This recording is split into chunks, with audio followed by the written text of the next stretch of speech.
Imagine driving your car into the middle of a lake because your GPS told you there was a bridge there.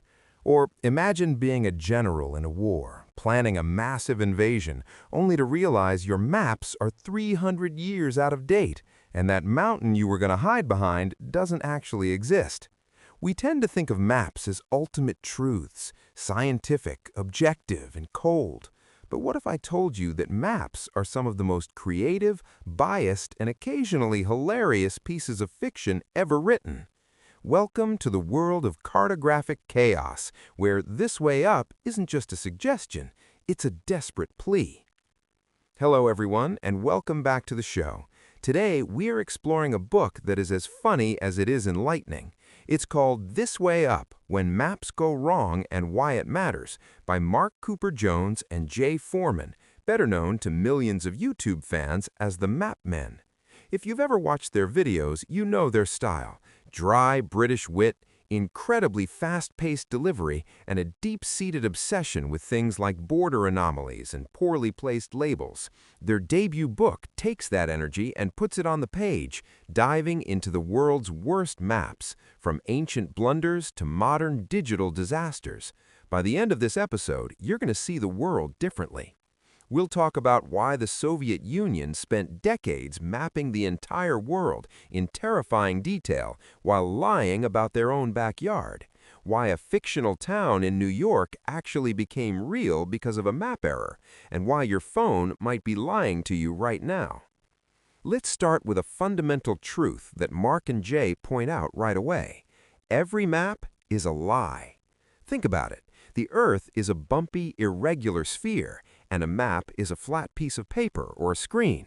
You cannot flatten a sphere without stretching, tearing, or squishing something. It's the orange peel problem. If you peel an orange and try to lay the skin flat, it bunches up or rips. To make a map work, you have to choose what to sacrifice.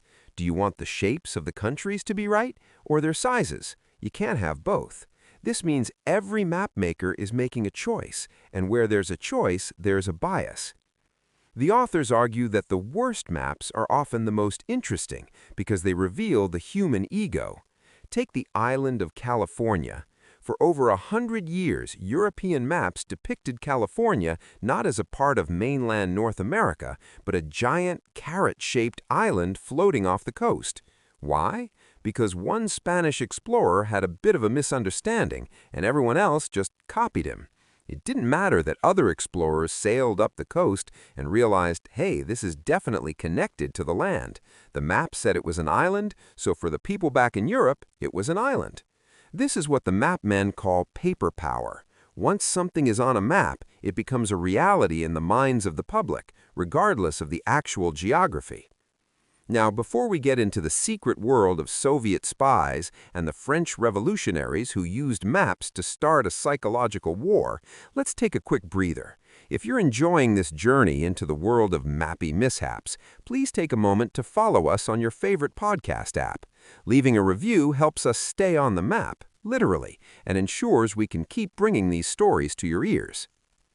One of the most fascinating chapters in This Way Up deals with trap streets and phantom settlements. This is a practice where map makers intentionally put fake information into a map to catch people who are trying to steal their data. It's the ultimate gotcha. If I draw a map and I include a tiny, non-existent dead-end street called Fake-ish Lane, and then a year later you publish a map with Fake-ish Lane on it, I can sue you for copyright infringement because there's no way you could have found that street in the real world. The most famous example of this is a place called Agloe, New York. In the 1930s, the General Drafting Company created a map and inserted a fake town called Agloe at a specific intersection in the Catskills. A few years later, they saw Agloe appearing on a map made by the famous company Rand McNally. They thought they had caught them red-handed, but when they went to court, Rand McNally had a shocking defense. Agloe was real.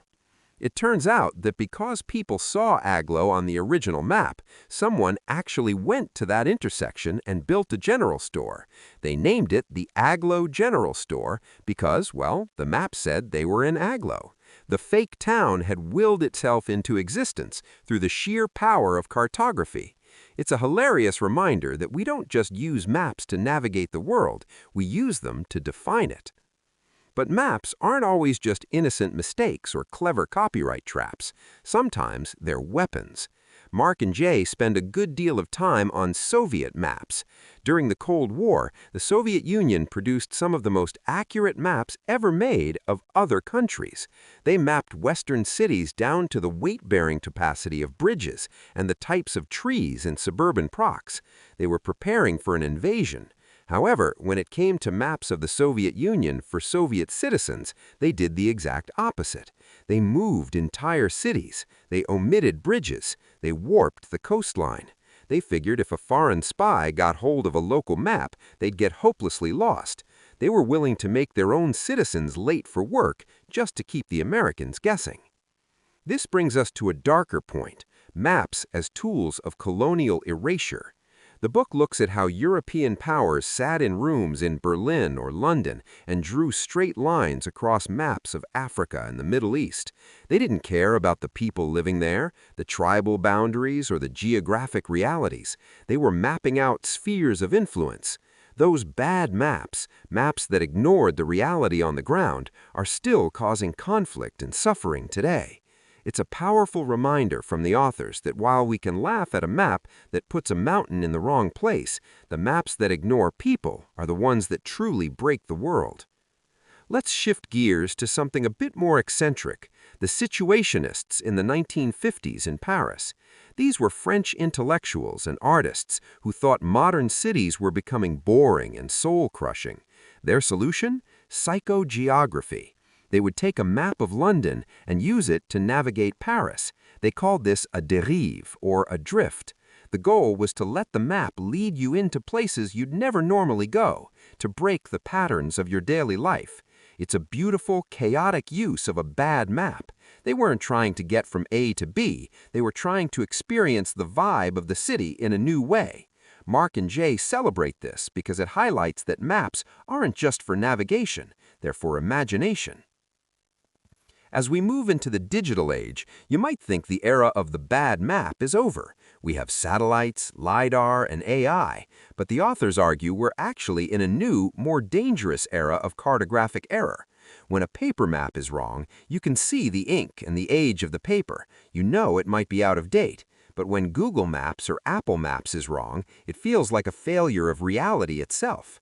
We trust the blue dot implicitly.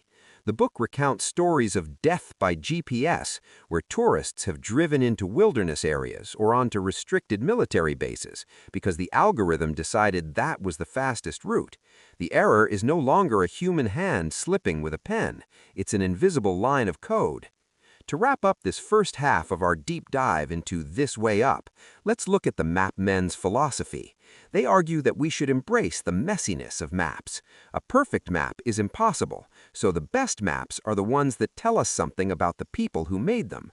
Whether it's a medieval mappa mundi with monsters in the corners or a modern news map that accidentally shrinks a country to fit a graphic, every error is a clue. Here is your mappy mishap summary for this first half. First, remember that every map is a projection, and every projection is a compromise. There is no such thing as an accurate flat map. Second, paper power is real. If you put it on a map, people will believe it, even if it's an island that doesn't exist or a town made of thin air. And third, always question the source. Whether it's a Soviet spy map or a Silicon Valley algorithm, every map has an agenda. Let's talk about the aesthetic of the bad map. Mark and Jay have a particular fondness for what they call news maps. You've seen them, those 24-hour news cycles where a graphic designer has about 15 minutes to show where a breaking news event is happening.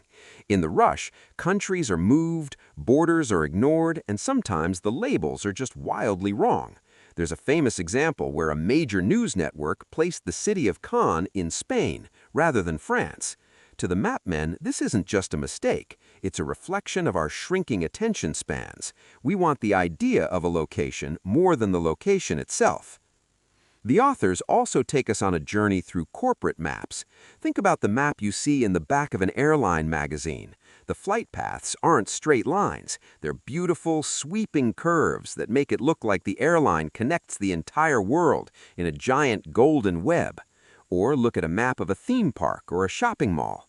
These aren't designed to help you find the exit. They're designed to keep you inside, passing as many shops or snack stands as possible.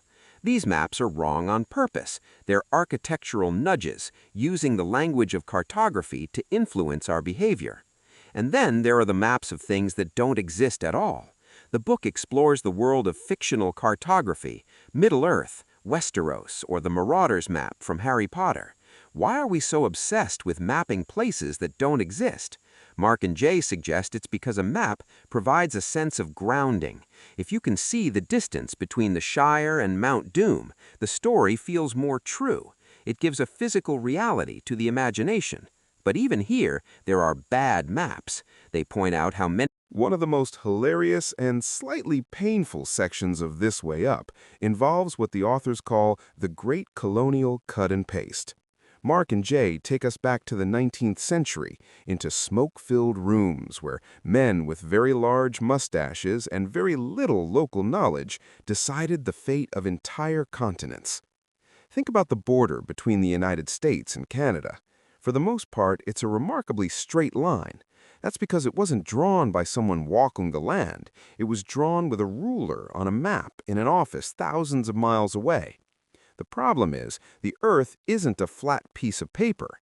When the surveyors actually went out to mark that straight line at the 49th parallel, they realized their instruments were slightly off, or the terrain was impossible. The result?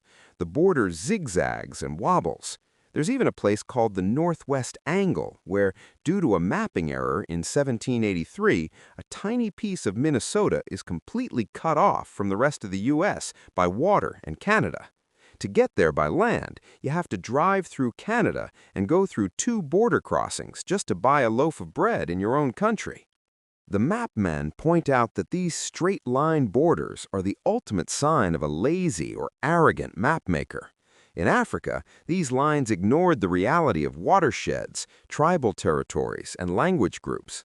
They created nations that looked neat on a European desk but were recipes for chaos on the ground. It's a sobering reminder that a bad map isn't always just a funny mistake. It can be a historical tragedy. But let's lighten the mood a bit and talk about the map that changed the world, or at least the map that tried to. Mark and Jay introduce us to William Smith, a man who didn't just want to map the surface of the Earth, but what was underneath it.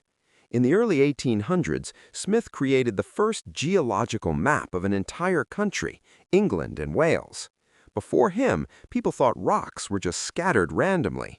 Smith realized they were layers, like a giant stony cake. His map was beautiful, hand-colored, and massive. But because he was a working-class guy and not a gentleman scientist, the establishment stole his work, plagiarized it, and threw him in debtor's prison. His map was wrong in the eyes of the elite simply because of who made it.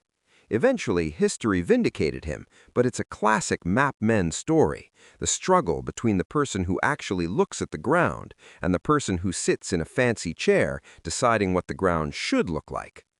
Now let's talk about the maps we all use every single day, transit maps. The London Underground map is a masterpiece of design, but as Mark and Jay remind us, it is a geographical lie. If you look at the tube map, the stations look evenly spaced. But if you actually walked on the surface, you'd realize that some stations are literally a 2-minute walk apart, while others are miles away. The map was designed by Harry Beck, who realized that when you are underground in a dark tunnel, you don't care about geography, you care about topology, how the lines connect.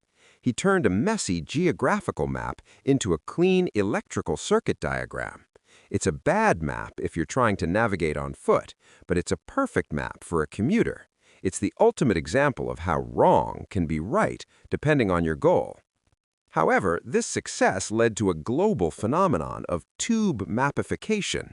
Cities all over the world tried to force their complex bus and train networks into this clean, angular style. The map men show us examples where this went horribly wrong, where the map became so abstract that it was impossible to tell which direction you were actually traveling. It's a warning. Just because a map looks clean and modern doesn't mean it's functional. Sometimes we fall in love with the design and forget the destination. Before we move into the digital frontier and the strange world of Google Earth glitches, let's take another quick mid-roll break. If you're enjoying this exploration of why the world isn't shaped the way we think it is, please share this episode with that one friend who always insists on being the navigator on road trips. You know the one. And if you're feeling generous, head over to Apple Podcasts or Spotify and leave us a review. It helps us keep the lights on and the maps updated. Back to the book. Mark and Jay dive into the 21st century, and this is where things get really weird. They talk about the Google effect. Because we trust our digital maps so much, we have stopped looking out the window. They tell stories of GPS sheep, people who follow their sat-navs into rivers, downstairs, or into active construction zones. But it's not just the users who are at fault, it's the data. In the book, they show images from the early days of Apple Maps and Google Earth, where the algorithms failed to stitch satellite photos together correctly. You see melted bridges that look like they belong in Salvador Dali's paintings, or flat mountains where the 3D rendering just gave up. There's a certain haunting beauty to these digital errors. They are the island of California of our time. Errors that exist because the technology is trying to interpret a world that is far more complex than a computer can understand. One of my favorite chapters is about the Battle of Maps. This is when two countries disagree on a border, and they use digital maps as a battlefield. Did you know that Google Maps actually changes its borders depending on which country you're viewing it from? If you're in India, the border of Kashmir looks one way. If you're in Pakistan, it looks another. Google doesn't want to get banned in either country, so they show everyone the version of reality they want to see. This is a profound shift in human history. We used to have one map that we fought over. Now we have personalized realities, where everyone is right and no one is wrong. It's the ultimate bad map because it erases the possibility of a shared truth. Mark and Jay also explored the smallest errors with the biggest consequences. They talk about a single misplaced decimal point in a coordinate that led to a multinational corporation drilling for oil in the wrong country, or the time a map error led a group of Nicaraguan soldiers to accidentally cross into Costa Rica, nearly sparking a diplomatic incident. The commander literally told the press, "Google told me I was in Nicaragua." It highlights the terrifying power we've given to these digital tools. We have outsourced our sense of place to a few companies in California. And as This Way Up points out, those companies aren't geographers, they're data aggregators. They care about points of interest and ad revenue, not necessarily the nuances of international law or physical geography. As we reach the final chapters of the book, the map men get a bit more philosophical. They ask, is there such a thing as a perfect map? Their answer is a resounding no. A perfect map of England would have to be the size of England itself to show every detail.